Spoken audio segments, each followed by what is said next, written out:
And the first $1 million goes to support initiatives in Jacobsville. And here we are at the site of the first of 26 new homes to be built. It looks a bit different than it did this morning when I was here, as the community raised these walls and helped the Sherman family build their dream home. That's right, Jackie. I was actually here back in December for a similar situation. This is the second time in 6 months that somebody has fired shots at Gloria Ferguson's home. And Randy, we've got some good news out here. Crews finished replacing those water pipes over the weekend. So now you can see they're out here paving and putting the finishing touches on this road. Well, Randy, like you said, this is still in the early stages, but I just got confirmation from the realtor that the developer plans to purchase not just this building, but this entire lot. And the tournament drew tens of thousands of people to Evansville. They were booking multiple nights in our hotels, shopping in our stores, and eating in our restaurants. In fact, Backstage Bar and Grill even saw record numbers in the month of March, due in large part to all the tournament hype. Her body was about 100 feet off the road, so Sheriff Wilder says it would have been easy for people passing by it not to see her. And hundreds are signing this petition demanding to make this intersection safer for children. Students that live on this side of Highway 41 may only be about a half mile from school, but still they have to walk across this busy state highway at least twice a day. And Randy, I have just stepped outside of this courtroom. They're actually still in there working through some of the details, but the jury talked for about 4 hours today, returned that verdict of guilty on all 4 charges against Paris Cornell. Well, this afternoon, several survivors who say they were abused by priests spoke, calling for the diocese to be transparent, as they said they would. But let me tell you, this line is not quitting. Right now, it snakes all the way around, down past the Children's Museum. But we'll show you some of that in a bit. Completely tearing down both of these buildings and build the new bar and grill up from scratch. It'll still be called Hagedorn's, but you'll recognize some features of the old building, like these awnings. It's about 24 degrees outside, feels like 16, so you can imagine that time cannot come soon enough for these folks. And when they wake up in the morning, they have to come out here and wait in line for an hour, sometimes an hour and a half, until the shelter opens back up. But they do have surveillance video and other evidence are sifting through to find who's responsible.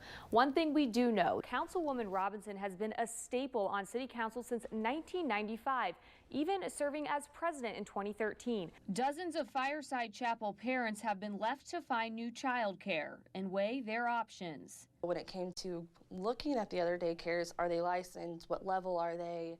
What do they offer? How's the staff? How many kids are truly in their rooms? And what activities do they actually work on with them? All things Chelsea Studeville didn't consider when she started taking her son to Fireside a year ago.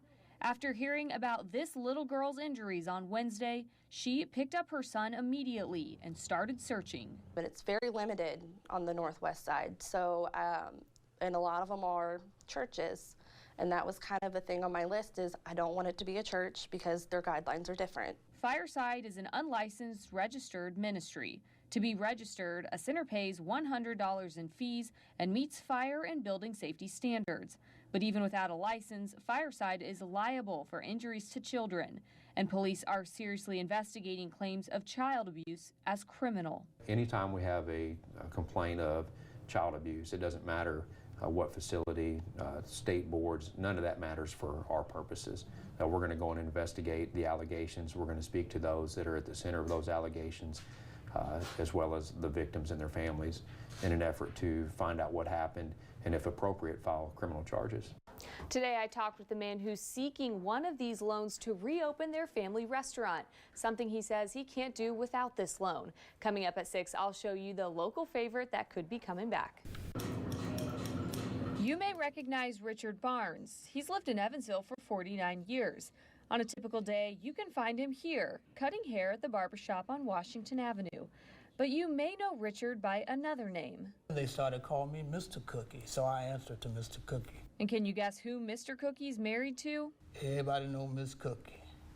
A lot of people don't know her real name. They call her Miss Cookie.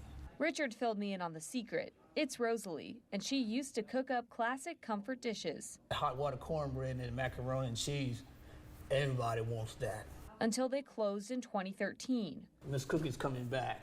You know, she's been out of this building for a while. The couple is ready to reopen, but costly upgrades to the grease trap are holding them back, unless they're approved for the $10,000 loan through UE's program.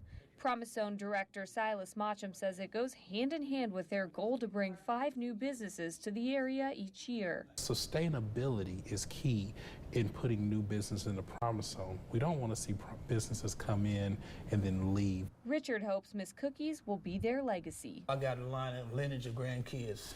It'd be a place for them to be able to come and work and create jobs and keep this thing going till when I'm gone.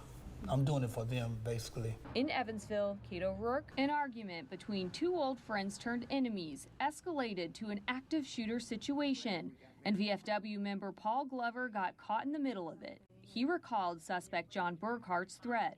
I'm going to leave, go home, get something, come back here and take care of this. Well, I know the man too well. I kind of knew what it meant. Paul and another man grabbed their guns, zoned in on protecting the post. Paul's wife, Stacy, locked all the doors. When Burkhart returned with his gun, they called police. As I went to open up the door got snatched out of my hand. That's when Paul faced Burkhart again. Paul, ready with his gun at his side. I didn't see no pistol. And he said, "Get out of my way, I'm coming in." I said, "I'm not moving. You're not coming back in this building." But the moment Paul reholstered his gun, Burkhart showed his. Oh my God, I heard a gunshot. That's when Burkhart allegedly shot Paul in the abdomen. Next, he turned the gun towards Stacy. He had the gun pointed at me, and I heard the click. Thank God he misfired. 7 minutes passed between the first 911 call and police taking over. I was numb. I just, I just don't ever want to relive it. But I relive it every day since. The only thing going through my head was protecting the individuals inside. Because it's hard telling what this individual would have done. I mean, we're lucky. Lucky 2 rounds misfired. Lucky no one else was hurt. Lucky, Paul says, to be alive. It saved more lives. Almost cost me mine, but it did.